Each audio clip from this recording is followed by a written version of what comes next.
नमस्ते, SD capital के official YouTube channel पे आप सबका स्वागत है। आज के सेशन में बात करेंगे जो यूनियन बजट 2021 है और साथ में उसका क्या इम्पैक्ट रहेगा इंडियन स्टॉक मार्केट पे। सेशन के एंड में डेफिनेटली एक फ्री स्टॉक रिकमेंडेशन होगा as promise from SD Capital always. सबसे पहले ये बात करेंगे कि इस टाइम पे इस बजट में इंडिया ने पहली बार देखा कि एक पेपरलेस बजट हुआ है, जहाँ पे जो फिनेंस मिनिस्टर है वो एक टैब के साथ आई, बजट प्रेजेंट किया। साथ ही साथ एक एप्लीकेशन भी अवेलेबल है जहाँ पे सब लोग अपना जो भी बजट में जो भी फीचर्स है, जो भी डिटेल्स है वो वहाँ से एक्सेस कर सकते हैं। और डेफिनेटली वो ऐप iOS प्लेटफॉर्म साथ साथ एंड्रॉयड प्लेटफॉर्म पे भी अवेलेबल है। इससे ये पता चल रहा है कि इंडिया में गवर्नमेंट लेवल तक टेक्नोलॉजी को एम्ब्रेस किया जा रहा है और साथ ही साथ वो भी एक नया पाथ में वो चल रहे हैं। अभी अगर आप देखें तो ऑब्वियसली बजट के बाद एक डेफिनेटली एक सिग्निफिकेंट रैली रहा स्टॉक मार्केट पे, जो हमने ऑलरेडी नोटिस कर लिया है। डेफिनेटली फिस्कल डेफिसिट एक इम्पॉर्टेंट पॉइंट रहा इस बजट में, क्योंकि अगर आप देखेंगे 2020 ऑलमोस्ट एक स्टैंड स्टिल ईयर रहा पैंडमिक की वजह से। और डेफिनेटली इस सिचुएशन पे ऐसा रहा कि सारे बिजनेसेस क्लोज थे, कोई शॉप्स ओपन नहीं थे, कुछ भी बिजनेसेस हो नहीं रहे थे, लोग बाहर जा नहीं रहे थे। तो ऑब्वियसली उस टाइम पे रेवेन्यू बहुत ज़्यादा हुआ नहीं, रैदर बहुत ही ज़्यादा नेगेटिवली रेवेन्यू पे एक बहुत बड़ा इम्पैक्ट पड़ा।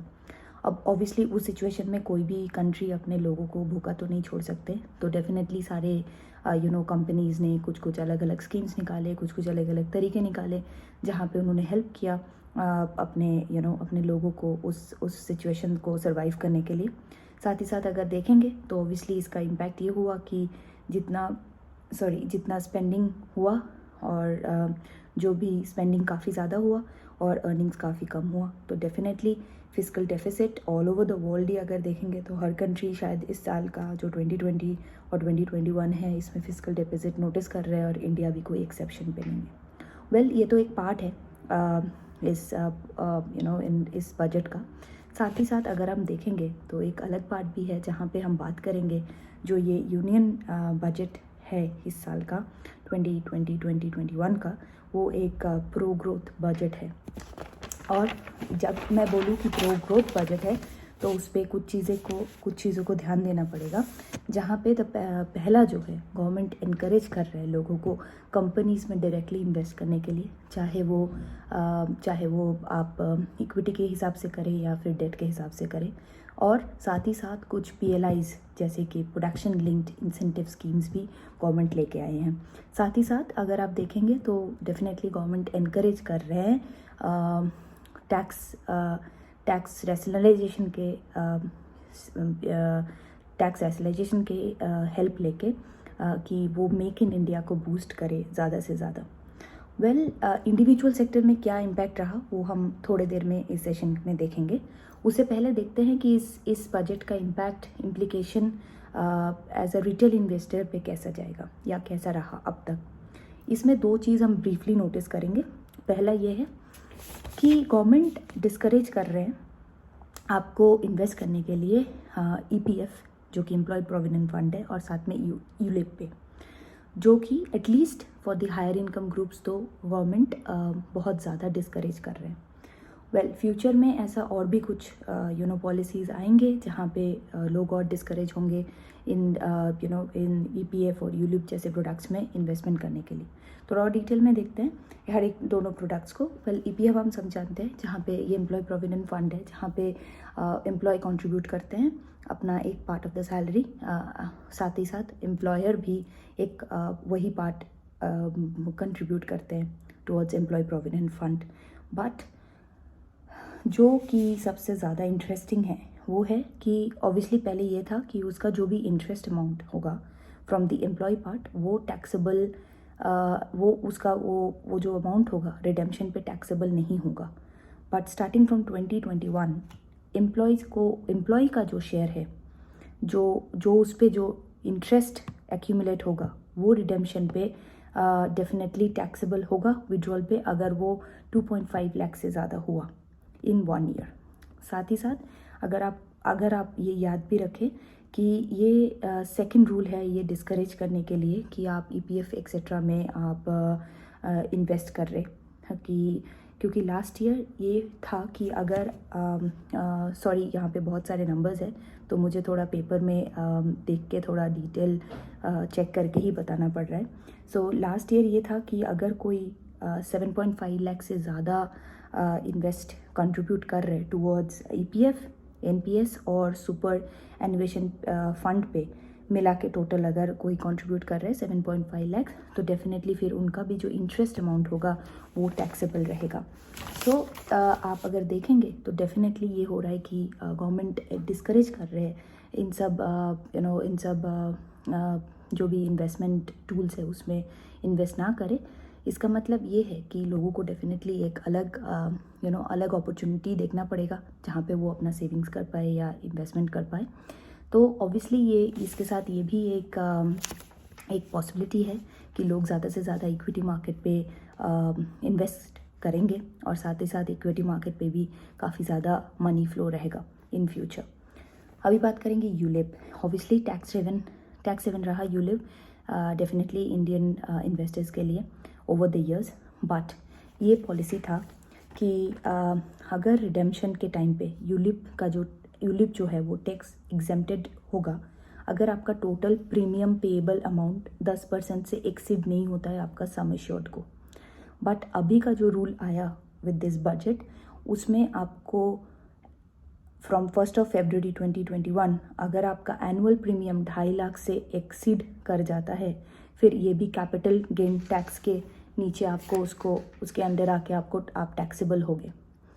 जस्ट लाइक इक्विटी, ये बात हमको ध्यान रखना पड़ेगा। जस्ट लाइक इक्विटी ये कीवर्ड है यहाँ पे। सो अगर आप 2.5 लाख से ज़्यादा कंट्रीब्यूट करते हैं टुवर्ड्स यूलिप फिर आपका कैपिटल गेन टैक्स आप पे एप्लीकेबल होता है। अगर आपने इक्विटी मार्केट में भी इन्वेस्ट किया होगा तो अगर आपको ऑलरेडी 2.5 लाख से ऊपर में आपको कैपिटल गेन टैक्स देना ही है तो वाई नॉट आप स्ट्रेट इक्विटी मार्केट पे ही इन्वेस्ट करें rather than using ULIP as another investment tool।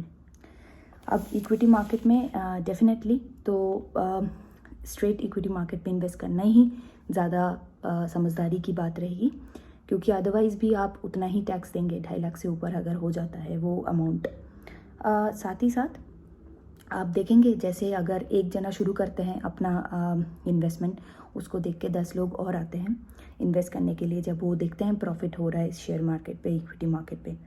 Well definitely इसका मतलब ये है कि time to time money flow ज़्यादा रहेगा इंडियन इक्विटी मार्केट पे, और इंडियन इक्विटी मार्केट का एक खुद का एक स्ट्रेंथ है। और डेफिनेटली वो इतने ये सारे जो भी पॉलिसीज़ चेंजेस हो रहे हैं एक्सेट्रा उसकी वजह से और मनी फ्लो होने की वजह से definitely Indian market strength to strength आगे जाएगा। अच्छा, अब ऑब्वियसली क्योंकि ये हमने रिटेल इन्वेस्टर के साइड से इम्प्लीकेशंस जो भी रहेगा इन्वेस्टमेंट पे वो देखें। अभी हम देखेंगे बिजनेस पर्सपेक्टिव से 2 चीज़ देखेंगे कि क्या मेजर हुआ इस बजट के अंदर। पहला, स्टार्टअप्स पे टैक्स हॉलीडे मिला for another year which is a very great news, क्योंकि स्टार्टअप्स जो होता है वो की होता है कोई भी इकोनॉमी के लिए जो इतना सफ़र कर रहे हैं या फिर जो भी स्ट्रगल कर रहे हैं to grow. Obviously startups at times backbone हो जाते हैं। अगर आप देखेंगे तो अगर आप स्टार्टअप्स इनकरेज कर रहे हो तो अगर गवर्नमेंट स्टार्टअप्स इनकरेज कर रहे हैं इसका मतलब ये है कि वो नया blood, fresh talent, fresh ideas, new ideas को वो इनकरेज कर रहे हैं इकोनॉमी में, कंट्री में। उसका इफ़ेक्ट बहुत ज़्यादा अच्छा हो सकता है। अगर हम देखेंगे डेफिनेटली जो स्टार्टअप में काम करते हैं वो उनके लिए एक ओनली वे ऑफ इनकम होता है, क्योंकि वो अपने पैशन को फॉलो करते हैं, राइट। और वहाँ पे वो एक्स्ट्रा माइल जाने के लिए रेडी रहते हैं। तो क्या होता है मतलब अगर हम फिगर्स के हिसाब से देखें तो स्टार्टअप्स यूजुअली 80-90% वो सक्सेसफुल नहीं रहते, बट अगर वो 10% भी सक्सेसफुल हो जाते हैं तो वो इकोनॉमी में एक एनॉर्मस जॉब क्रिएशन का जो जॉब क्रिएट करने का जो उसका रोल है वो बहुत ज़्यादा होता है, और उससे काफ़ी ज़्यादा फ़र्क पड़ता है एक इकोनॉमिक डेवलपमेंट का। अगर हम एग्जांपल देखें तो फेसबुक भी एक स्टार्टअप था, अमेज़न भी एक स्टार्टअप था। ऑब्वियसली स्टार्टअप्स को इनकरेज करते हो तो आप एक कंट्री का बैकबोन को स्ट्रॉन्ग करते रहते हो। Secondly, health care. बजट पे इस बार ये डिक्लेयर हुआ कि हेल्थ केयर पे स्पेंडिंग बढ़ेगा टिल 137%। इम्पैक्ट क्या होगा फार्मा सेक्टर में वो हम सेक्टोरियल एनालिसिस पे देखते हैं। बट अगर गवर्नमेंट इंटरेस्टेड है अपने हेल्थ केयर पे स्पेंडिंग के लिए, वो भी एक बहुत बड़ा पॉजिटिव न्यूज़ है, क्योंकि लेस सिक पीपल, जितना ज़्यादा बीमार लोग कम, उसका मतलब इतना ये है कि आपका जो मैन पावर है वो इम्पैक्टेड बहुत ज़्यादा कम होता है। हमने कोविड के सिचुएशन पे देख लिया था कि अगर एक बंदा इम्पैक्टेड होता है या उसको कोविड होता है या उनका तबीयत ख़राब होता है तो उसके नॉट ओनली उसका जॉब इफ़ेक्ट होता है, साथ ही साथ उनके जो केयर करते हैं उनका जॉब इफ़ेक्ट होता है, साथ ही साथ उनके जो फैमिली मेम्बर्स हैं वो भी सफ़र करते हैं। तो इस सिचुएशन पे अगर गवर्नमेंट अपने लोगों के हेल्थ केयर के लिए स्पेंड कर रहे हैं, जैसे कि मैंने बोला, वो बहुत ज़्यादा पॉजिटिव है। और साथ ही साथ ये भी हम महसूस कर सकते हैं कि हमारे गवर्नमेंट हमारे लिए कंसर्न है, हमारे केयर करना चाहते हैं। अभी देखते हैं सेक्टोरियल एनालिसिस। अगर आप याद करें तो लास्ट वीडियोस में हमने कुछ सेक्टोरियल एनालिसिस किया था, जहाँ पे एसडी कैपिटल को लगता था कि कुछ सेक्टर्स अच्छा ग्रो करेगा या अच्छा परफॉर्म करेगा इन 2021, इरेस्पेक्टिव की 2020 में पैंडमिक की वजह से कितना ज़्यादा लॉसेस हुआ, सारे सेक्टर्स डाउनफॉल नोटिस किए। मेजरली जितने भी हमने सेक्टर्स डिस्कस किए थे उसमें ज़्यादातर सेक्टर्स को सपोर्ट मिला यूनियन इस बजट पे। शुरू करेंगे पहला ऑटोमोबाइल से। गवर्नमेंट ये प्लान कर रहे हैं इन द नियर फ्यूचर वो another 11,000 kilometre of national highways, वो हाईवे का कॉरिडोर वो बनाएंगे और उसको कंप्लीट करेंगे। ज़्यादा अच्छे रोड्स मतलब लोग ज़्यादातर रोड्स में ट्रैवल करना पसंद करेंगे। जब सिटीज़ और प्लेसेस अच्छे से इंटरकनेक्टेड होगा तो ऑब्वियसली लोग प्रेफर करेंगे गाड़ी से ट्रैवल करना। इसका मतलब ये है कि डेफिनेटली जितना ज़्यादा रोड्स उतने ज़्यादा, rather I will put it this way, जितने ज़्यादा अच्छे रोड उतना ज़्यादा लोग कोशिश करेंगे नया गाड़ी में या अपने गाड़ी में ट्रैवल करने के लिए। डेफिनेटली एक पॉइंट है जहाँ पे व्हीकल्स के लिए डिमांड बढ़ेगा। साथ ही साथ ऑटोमोबाइल सेक्टर का डिमांड इंक्रीज़ होगा, जैसे कि मैंने बोला। एडिशनली एक और लॉ भी आ रहा है जिसमें यह है कि अगर आपका कमर्शियल व्हीकल 15 साल से ज़्यादा ओल्ड है और आपका प्राइवेट व्हीकल 20 ईयर्स से ज़्यादा ओल्ड है, फिर ओनर्स को वो जाने देना पड़ेगा। अदरवाइज़ उसके पे जो टैक्स लाइबिलिटीज़ है वो व्हीकल्स पे वो बहुत सारा इंक्रीज़ होने वाला है, सब्सटेंशियली इंक्रीज़ रहेगा।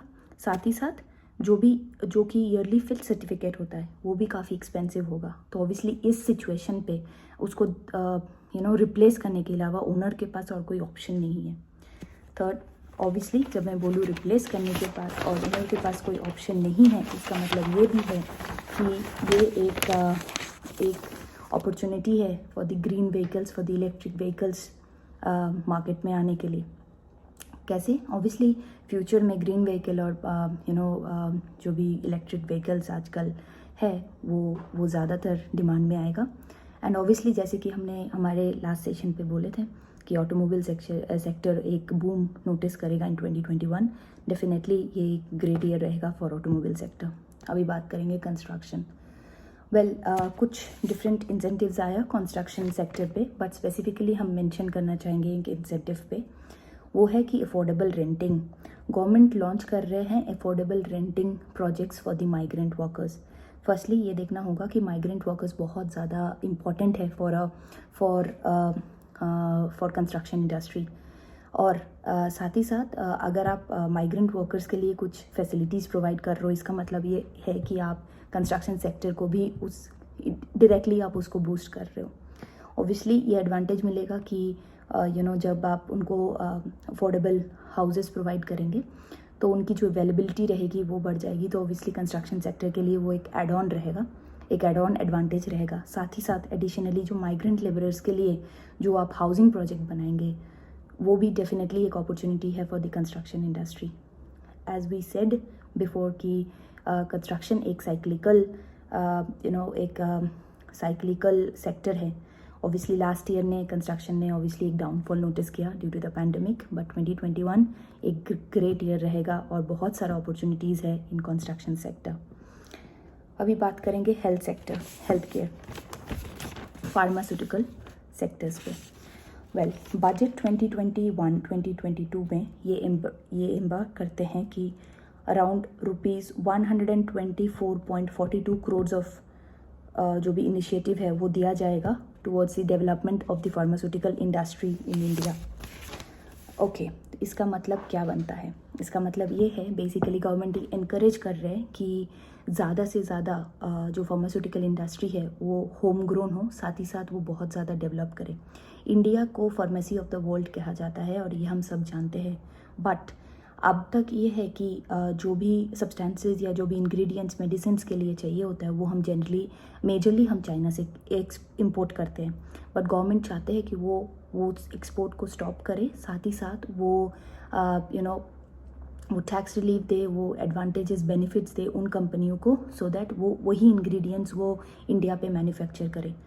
और ऑब्वियसली इन बिटवीन गवर्नमेंट ने कुछ ऐसे बेसिक सब्सटेंस के इंपोर्ट पे डेफिनेटली टैक्स ज़्यादा इंपोर्ट टैक्स इंक्रीज़ कर दिया है, सो दैट उसको इंडिया में ही मैन्युफैक्चर किया जाए। साथ ही साथ अगर आप देखेंगे तो जो कोविड वैक्सीन का रोल आउट है वो इंडिया पे बहुत ज़्यादा डिपेंडेंट है, क्योंकि ऑलमोस्ट अराउंड 7 बिलियन लोगों को कोविड वैक्सीन जाना है, और ये एक इटसेल्फ एक बहुत बड़ा एक अपॉर्चुनिटी है फार्मा सेक्टर के लिए इंडिया पे। साथ ही साथ जैसा कि सिचुएशन है, लग रहा है कि कोविड वैक्सीन हमें तो साल में एक बार लेना ही पड़ेगा, तो वो अगर सिनेरियो रहा तो ऑब्वियसली वो एक मतलब एब्सोल्युटली ग्रेट अपॉर्चुनिटी रहेगा for pharmaceutical industry. So definitely pharmaceutical industry भी 2021 पे बहुत ज़्यादा आगे जाएगा, बहुत ज़्यादा ग्रो करेगा। बात करेंगे टेलीकॉम सेक्टर। यहाँ पे भी PLI स्कीम्स गवर्नमेंट ने लॉन्च किया worth rupees 12,195 crore of Indian rupees to fuel the manufacturing of telecom equipments. Telecom equipments भी अगर हम देखें तो उसका मेजर सप्लाई APEC में चाइना से आता है, बट इंडियन गवर्नमेंट अभी ये चाहते हैं कि ना तो वो सिर्फ इंडिपेंडेंट हो सप्लाई पे, साथ ही साथ वो एक ग्लोबल सप्लायर भी बने। वो नज़र रख रहा है पूरी फॉरेन मार्केट्स पे, सो दैट इंडिया से वो सप्लाई जाए। और ऑब्वियसली 2021 में ये ग्रेट एडवांटेज रहेगा। सिमिलरली 2021 में टेलीकॉम इंडस्ट्री में जो भी इन्वेस्टमेंट होगा वो रहेगा towards the optical fibre network को कंप्लीट करने के लिए, जो कि 5G टेक्नोलॉजी को सपोर्ट करेगा। तो ऑब्वियसली इसका जो रोल आउट रहेगा ऑल ओवर इंडिया, उसके लिए भी टेलीकॉम सेक्टर में बहुत ज़्यादा अपॉर्चुनिटीज़ आने वाला है। तो अगर हम देखा जाए तो टेलीकॉम सेक्टर भी अच्छा प्रोग्रेस करेगा इन 2021, राइट। लास्ट वीडियो में हमने बात की थी ट्रैवल, टूरिज्म और एंटरटेनमेंट सेक्टर के लिए, बट ट्रूली स्पीकिंग इस बजट में कुछ ज़्यादा सपोर्ट नहीं मिला इस इंडस्ट्री को, but we will still say from SD Capital side कि ये इस सेक्टर में अभी भी बहुत ज़्यादा अपॉर्चुनिटी है ग्रो करने के लिए, क्योंकि अगर आप देखेंगे तो कोविड वैक्सीन का जो रोल आउट चल रहा है या कोविड वैक्सीन का जो भी प्रोग्राम चल रहा है उसमें बहुत सारे लोगों को तेज़ी से डोजेस दिया जा रहा है। अगर आप बोलेंगे तो UK में already 15 to 16% of the population को वैक्सीनेटेड किया गया है, US में 10 to 11% और इंडिया में भी करोड़ों में लोगों को वैक्सीनेट किया जा रहा है। तो उम्मीद है कि जल्दी सिचुएशन सही हो जाएगा, लोग बाहर जाने लगेंगे, लोग ट्रैवल करने लगेंगे, लोग पब्स, होटल्स, मतलब एंटरटेनमेंट इंडस्ट्री बोलो या हॉस्पिटल आप बोले या हॉस्पिटलिटी बोले या ट्रैवल, ये सारे सेक्टर बूम करेगा ओवर द टाइम। बट हाँ, थोड़ा टाइम देना पड़ेगा, जैसे जैसे वैक्सीन का रोल आउट जाएगा, लोग इम्यून होते जाएंगे, खतरा कम होता जाएगा, डेफिनेटली ये सेक्टर भी बूम होता जाएगा साथ साथ। जैसे कि मैंने सेशन के पहले बोले थे कि यूनियन बजट एक प्रो ग्रोथ बजट है, एंड हम देख सकते हैं कि ये डेफिनेटली इसको हेल्प करेंगे 2021 इकोनॉमी को ग्रो करने में और सेक्टर्स को स्पेशली ग्रो करने के लिए। आज के लिए इतना ही। आज का टाइम है फ्री स्टॉक रिकमेंडेशन का। आज का फ्री स्टॉक रिकमेंडेशन है रिलायंस। डेफिनेटली अगर रिलायंस आपके एच डी कैपिटल को लगता है रिलायंस एक बुल रन पे है और अच्छा ग्रोथ मिलेगा इन फ्यूचर। अगर रिलायंस आपके पोर्टफोलियो को सूट कर रहा है तो प्लीज़ गो हेड और अपने रिलायंस पे पोजीशंस बनाएं। Obviously stop loss price, target price, by price, sale price हम अब सिर्फ अपने क्लाइंट्स के साथ ही शेयर करते हैं। But as a YouTube viewer आपको पता है कि हमारे फ्री स्टॉक रिकमेंडेशंस काफ़ी अच्छे होते हैं और अगर आप मार्केट को स्टडी करके इसमें इन्वेस्ट करते हैं तो डेफिनेटली आप भी अच्छा प्रॉफिट बनाते हैं। So go ahead and start taking position for Reliance. आज के लिए इतना ही, मिलते हैं in 2 weeks time. Thank you so much. Till then please stay safe. Thank you so much for watching us. Thank you.